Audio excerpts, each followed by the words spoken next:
coming from all directions. We're smashing mics in carry.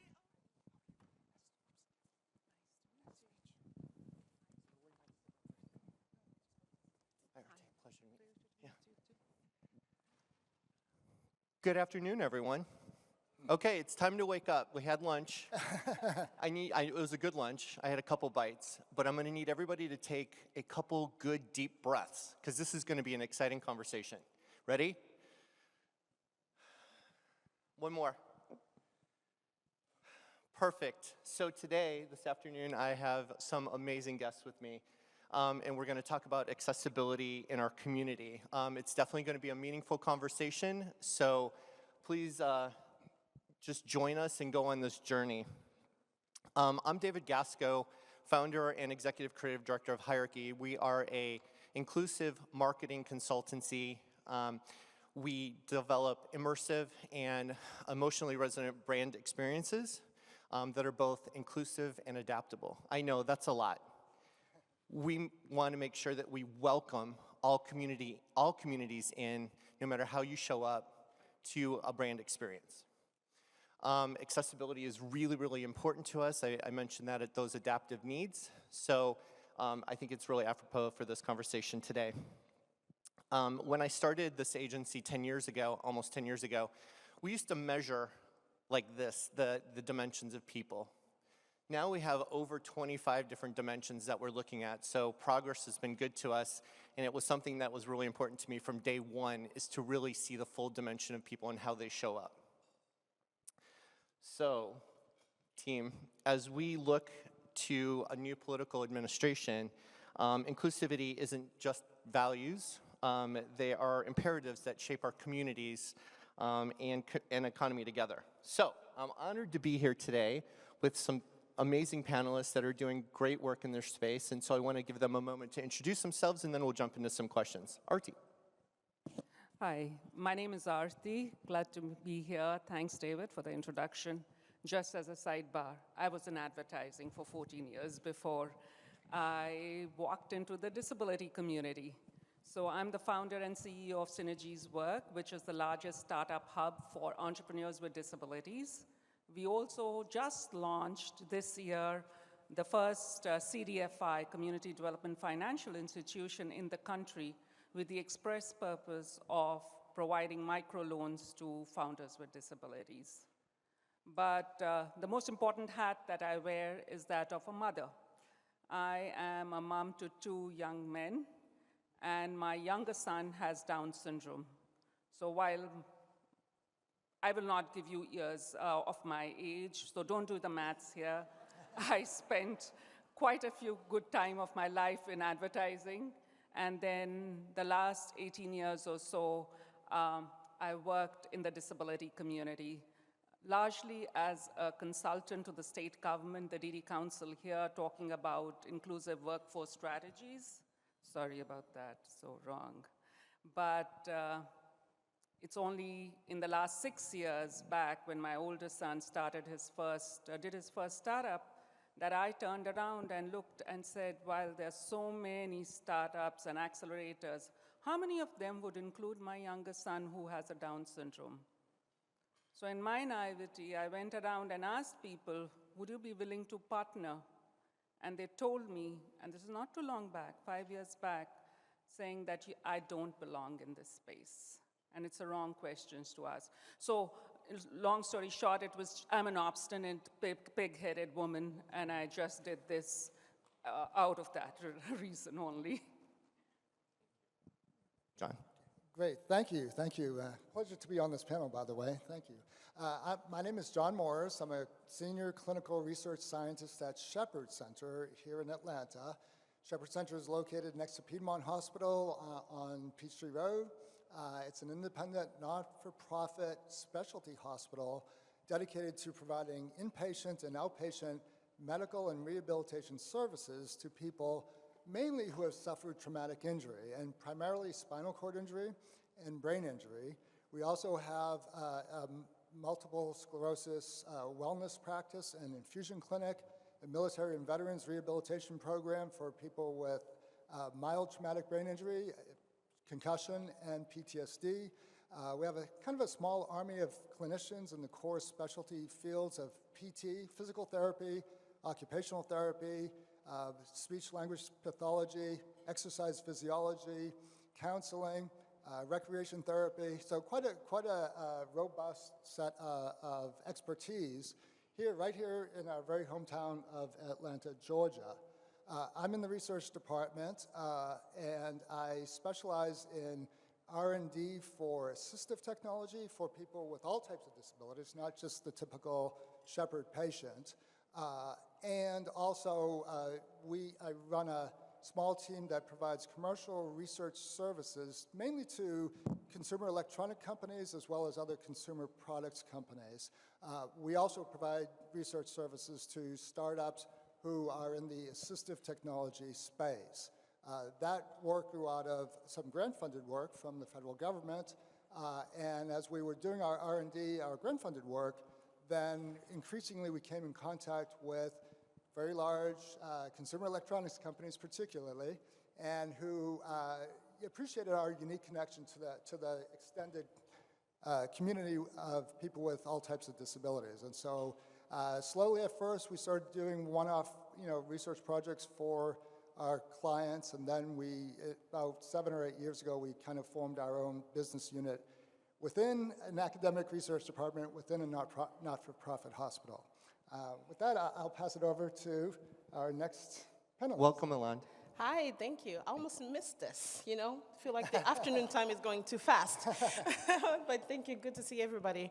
Good afternoon, my name is Ilond Tshipau. I serve as the Vice President of Program and Services at Dodd Institute, also known as BDI. We been serving for 15 years, been working with the organization for 15 years, supporting our mission to empower those with differing ability to live and maximize their full potential by securing economic self-sufficiency, independence, and inclusion in their community. So we support individual and family by assisting them in accessing vital community resources and services. We offer employment support, making sure individuals have a pathway to meaningful employment. We also assist individual and family in securing and maintaining their benefit through our life planning and benefit navigation services. Recently, we also understand the barrier that many individuals with disability face in accessing support and those with mental health challenges. So we've recently added our counseling and behavioral health support. In addition to that, we are also in employers. So we partner with federal, state, and commercial agency to create inclusive employment opportunities through our business or services. So our mailroom, our warehouse, and our call center operations all directly impact our mission, resulting in almost half, 40% of our workforce is those with differing ability, making us a stronger and diverse organization. So I'm very proud of that. We are continuously looking for strategic partnerships, ways to find solutions to meet the growing need of our community in this rapidly changing world. So I am very excited to be here. Thank you for having me, and looking forward to the discussion today. Thank you. There's just some intentional work going on up here. All right, so let's jump into questions. So, Aarti, what does accessibility mean to you in the context of creating inclusive spaces? And what are some common misconceptions people have about it? I think accessibility is beyond creating ramps or having handicapped parking spaces outside. Accessibility is ensuring that people, and I mean all people with disabilities, are at the same table.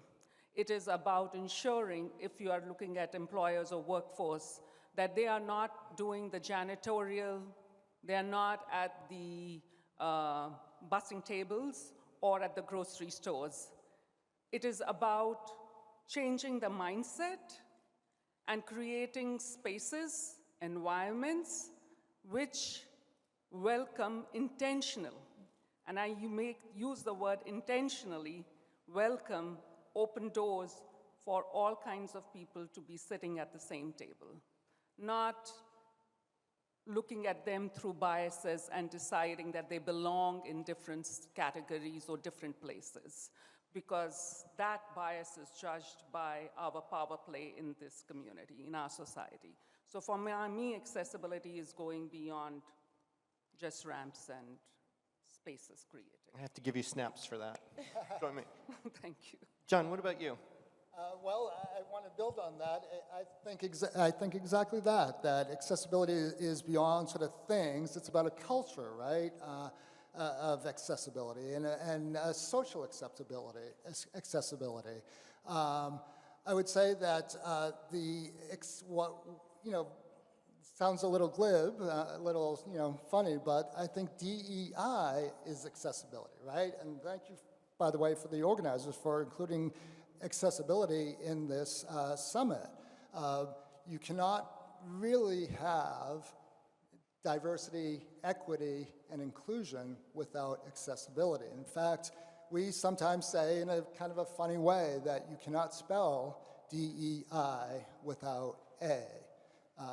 In terms of preconceptions, misconceptions about disability, I think one of them, and David and I were talking about this a little bit before the panel, is that that accessibility is for all of us. It's not just those people with specific disabilities, those people who may be blind or have mobility limitations, et cetera, but at different points, we all need accessibility.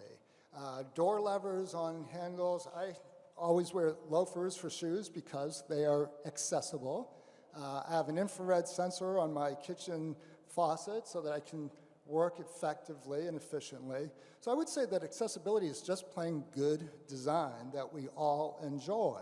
It's not just necessarily for other people who may have specific disabilities. If I might Yes, just add please. to it, we have to look at us as human beings as a continuum of abilities. So as we grow older, the chances of any one of us accessing the term, and I use it in air quotes, accessible products and services increases. But all of us are in some way using some accommodations.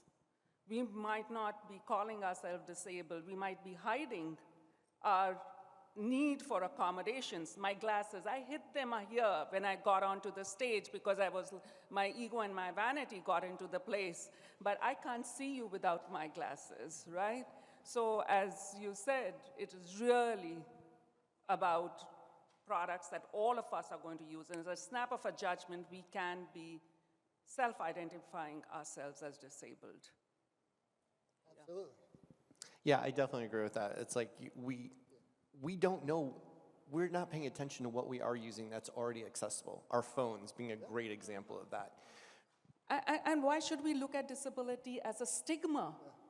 Yeah, it is actually, in my view, an asset. And I work with entrepreneurs every day. If people with disabilities are not innovative, then none of us are innovative because they have an entrepreneurial mindset. Doesn't it make us more able?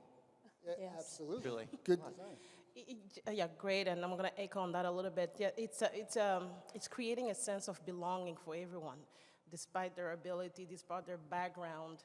When we invite people to navigate and engage in our spaces with ease, as it relates to physical, as it relates to the digital space, relate to the culture, then that's really what accessibility, and the biggest misconception is one size fits all. You spoke about the ramp. Yeah, it might be great for someone in a wheelchair, but it may not be that easy for somebody who's visually impaired. So it's not one size fits all. So being intentional about tailored approach and solution for individual, but also a lot of time we think it's all about it only applies to the physical space in the environment.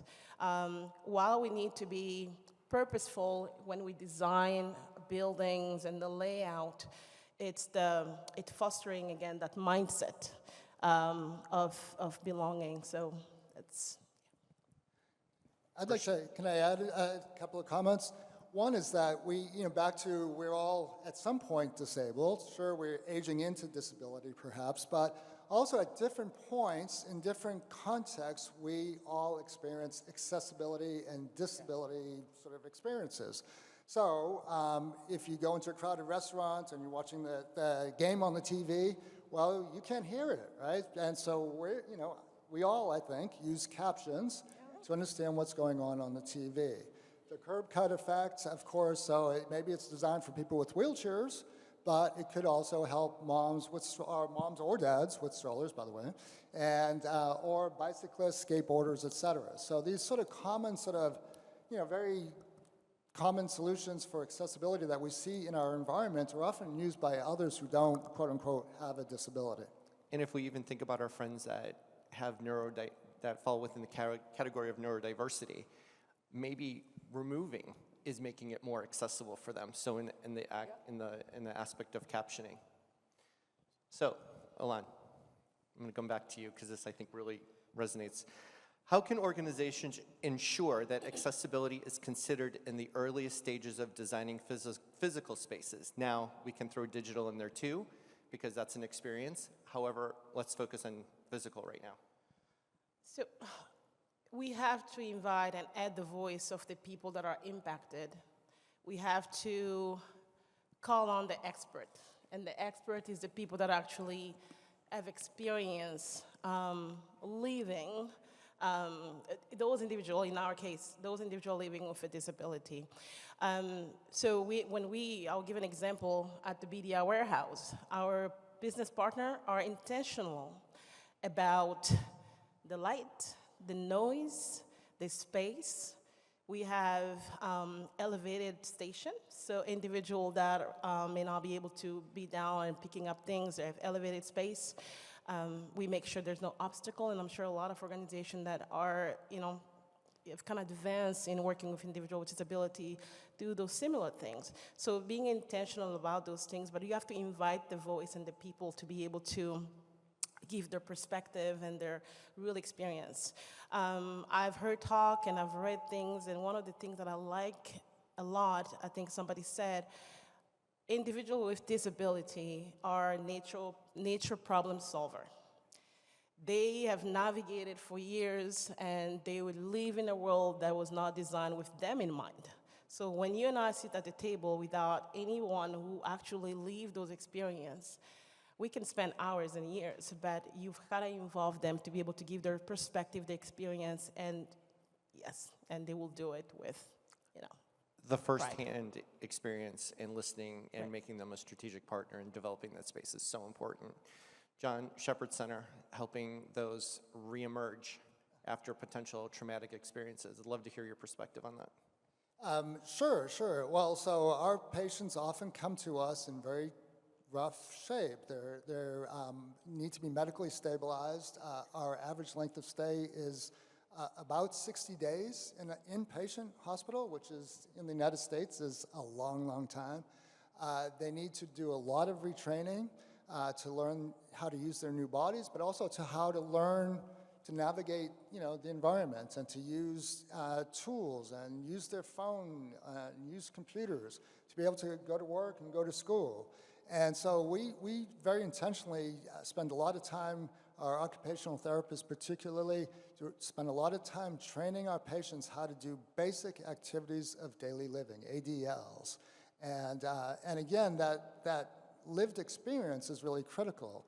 Often our patients then end up becoming the teachers, if you will. And in my work, we often go back to our patients and say, hey, look, we've got a client who is developing a new product. Would you be willing to sort of test it and provide us some feedback so that we can then have that input into product development? It's absolutely critical, and the lived experience is truly critically important for successful product development, and from the beginning, as you said, David.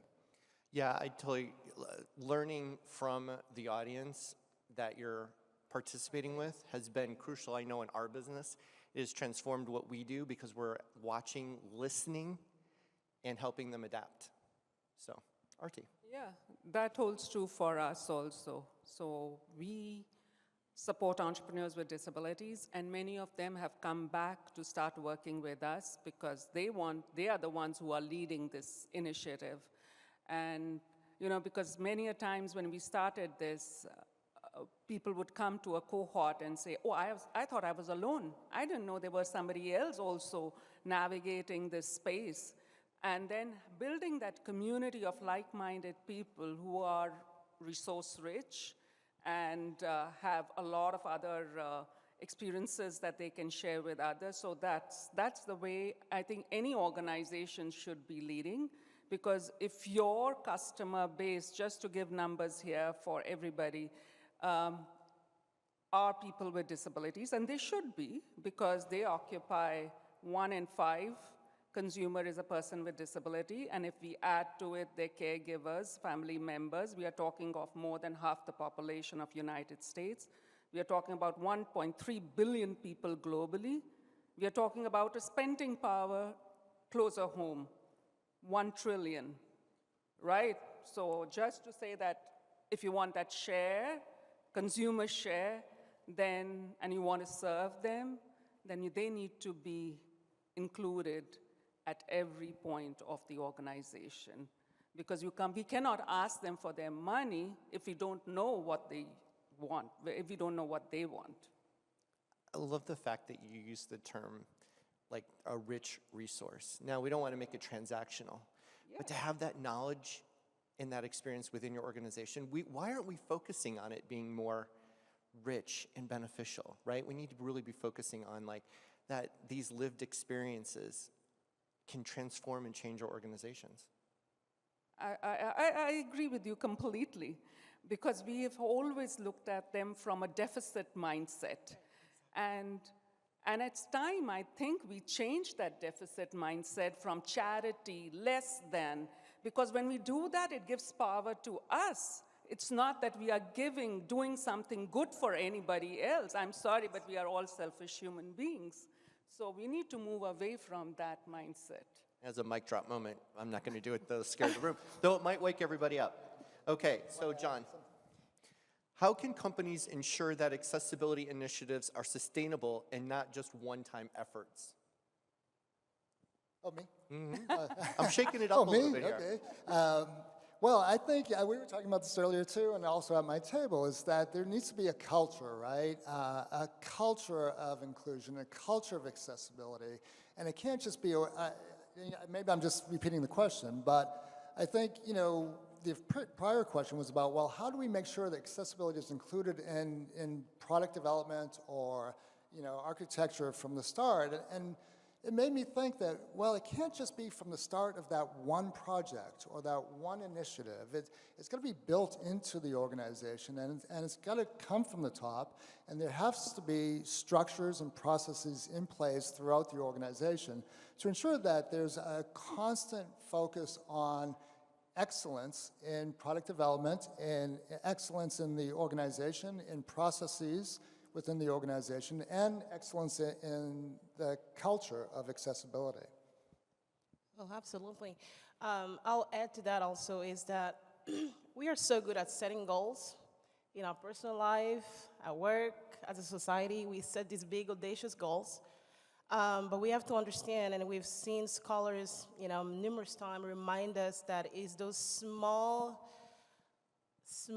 action, and we heard it this morning, some of our panelists mentioned that, is those small effort, and sometimes you don't see the change right away, that really set the stage for transformation.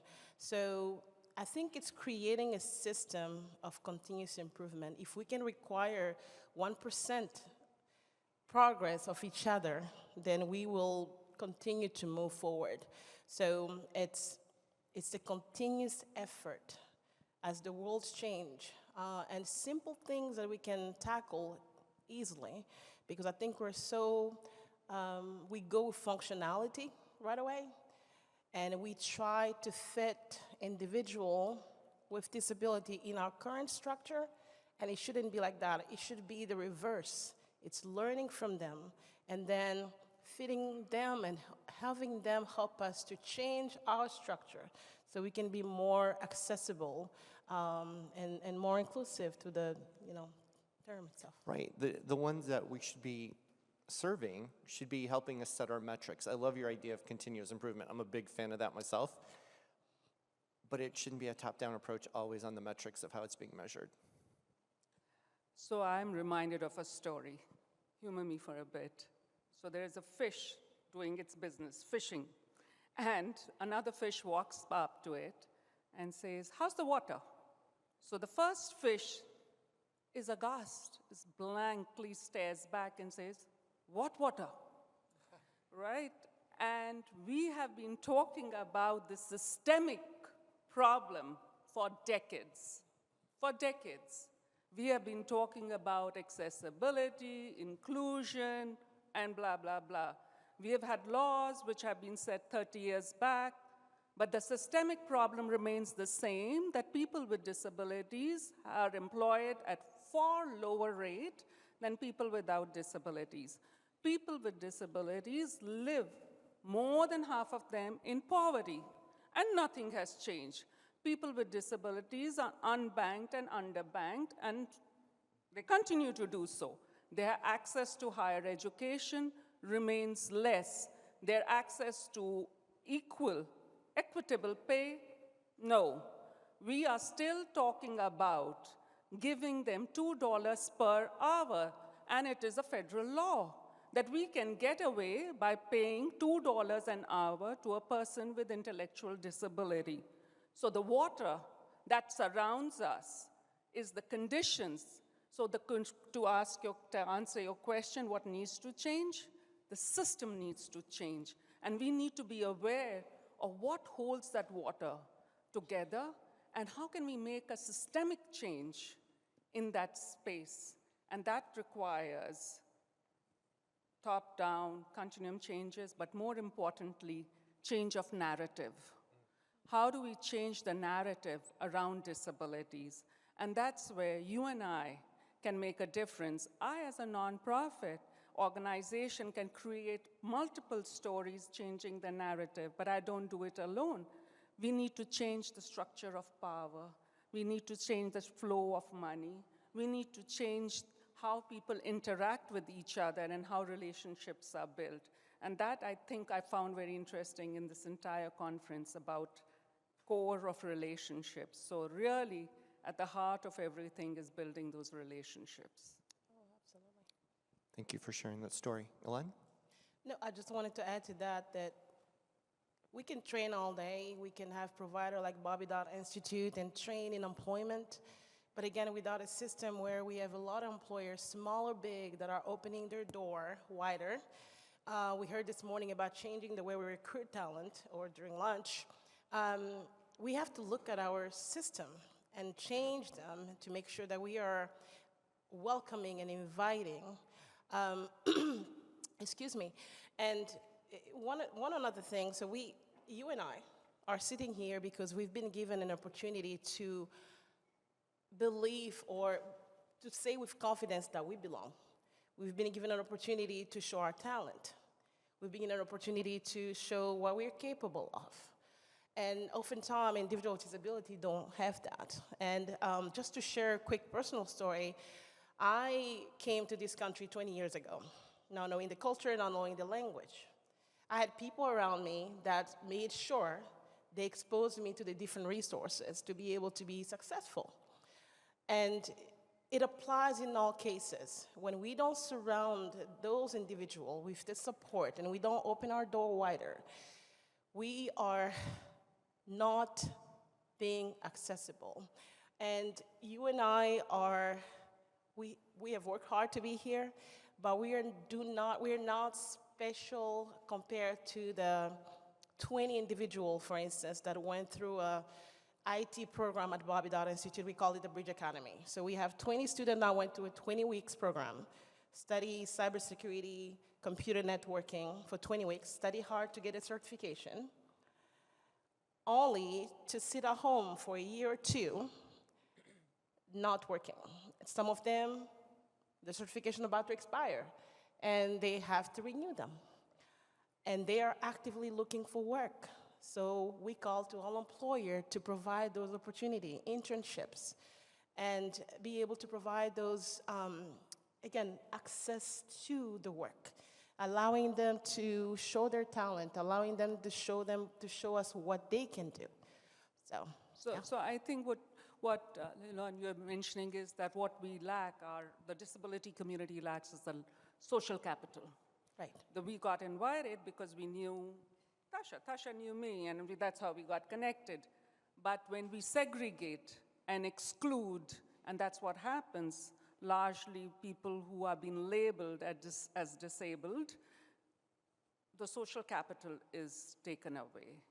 And if the population is 1 in 4 as people with disabilities, the question to make lasting impact is, are we reflecting that in our workforce? Right. Are those number people, are they reflected in our supplier diversity?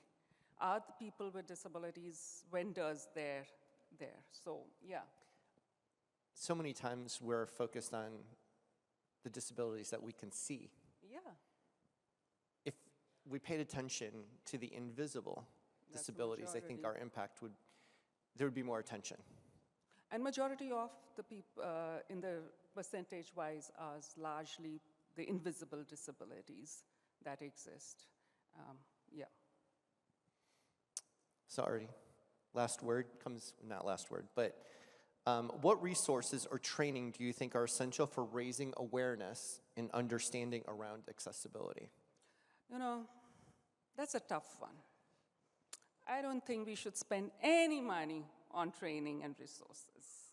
I think there should be lived experiences created, and only then. I love trainings because I get great food, and it's time off.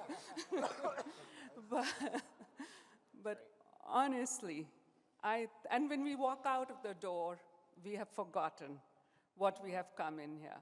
I really seriously believe that the best experience and best training and resources are to bring the people that we want to see reflected to be on the table. Just hire them, make sure that you're working with them, and create that relationship.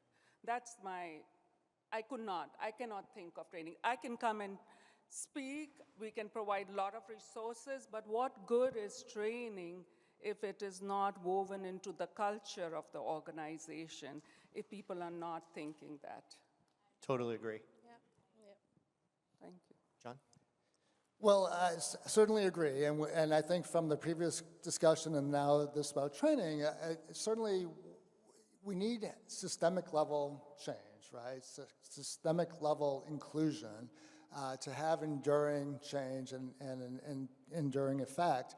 I would say, though, I think if you're in the product development space or physical design, architecture of public spaces, electronic interfaces, there is some useful training out there that could be very helpful, and I think also generally applies. And one organization that I particularly like and that my whole team has certification in is from the International Association of Accessibility Professionals, IAAP, and they have a basic certification in core concepts of accessibility, including some information, some learning about regulatory requirements, design guidelines, et cetera.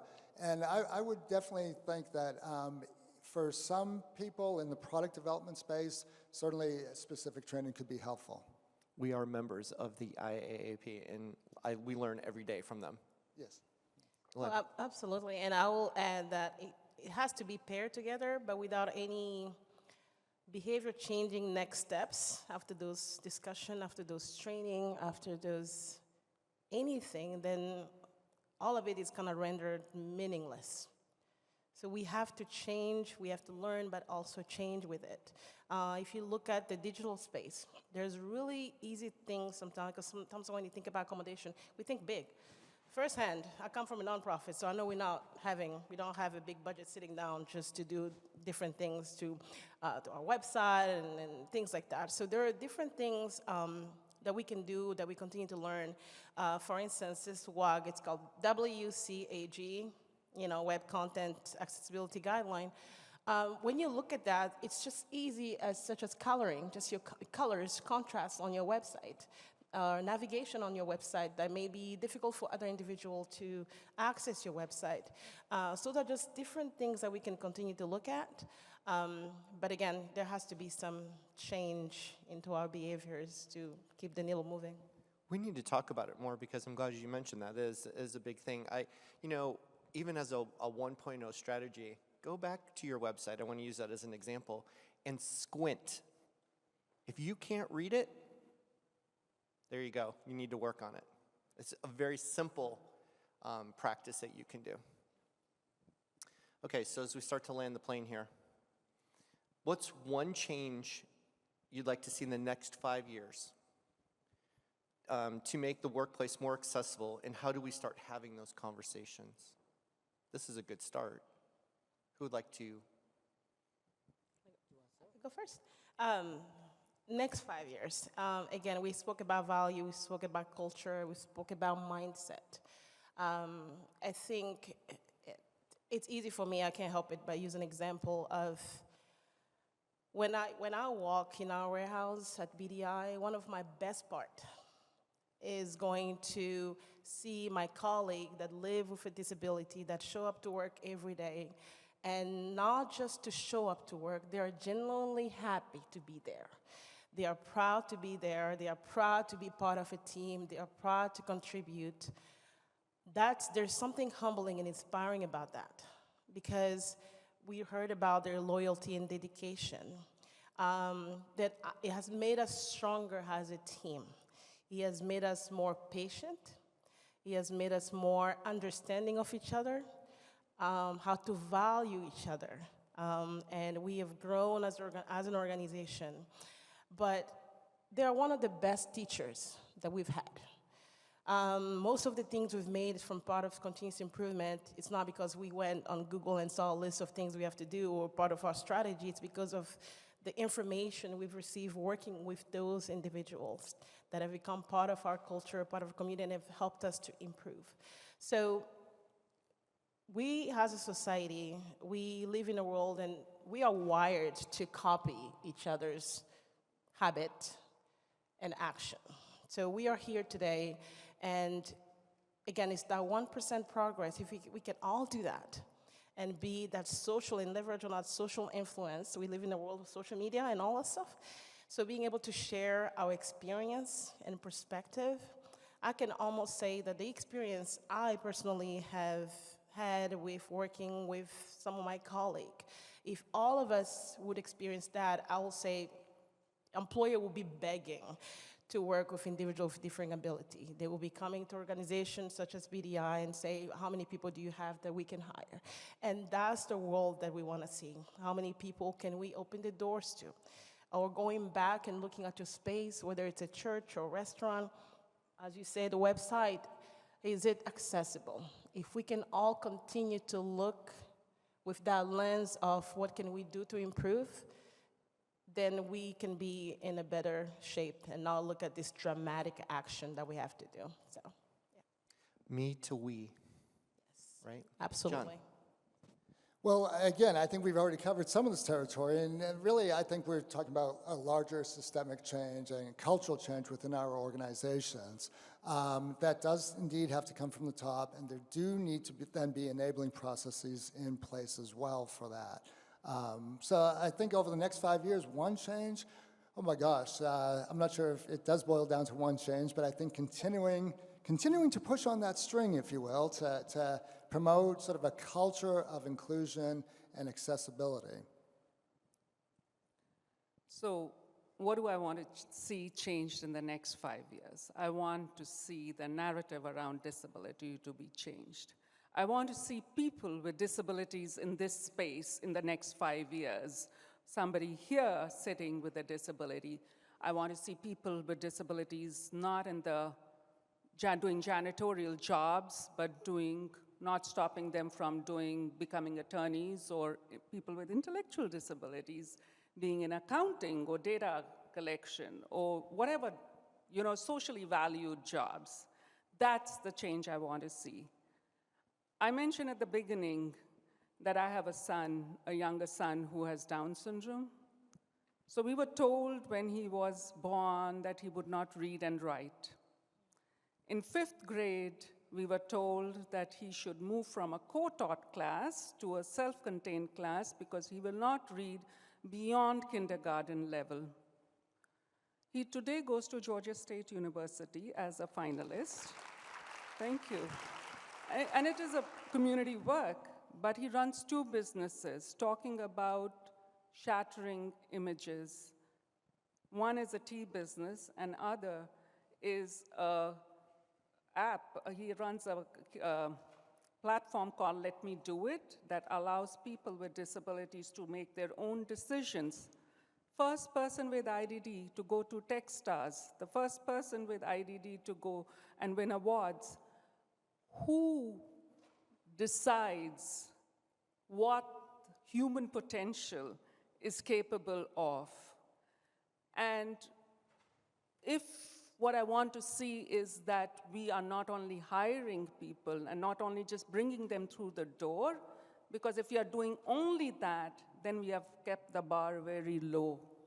And so we need to ask ourselves, what is it that we can do more? How can we raise the bar so that we as DEI and having these conversations make impactful difference through our work? That's the change I want.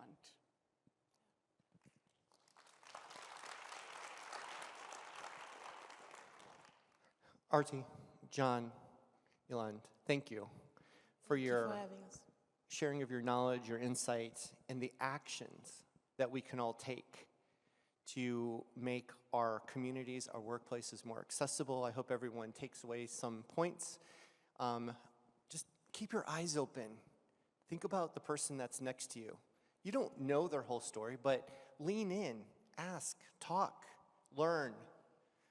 With that, I also want to thank, I'm a member of the Georgia Chamber DEI Committee, and I want to thank Tasha Allen for inviting myself and my fabulous guests to be up here, as well as Chris Clark and Mashawn Sawyer, who leads us on the committee. So with that, I wish everyone a good day. Thank you so much. Thank you, David. That was awesome.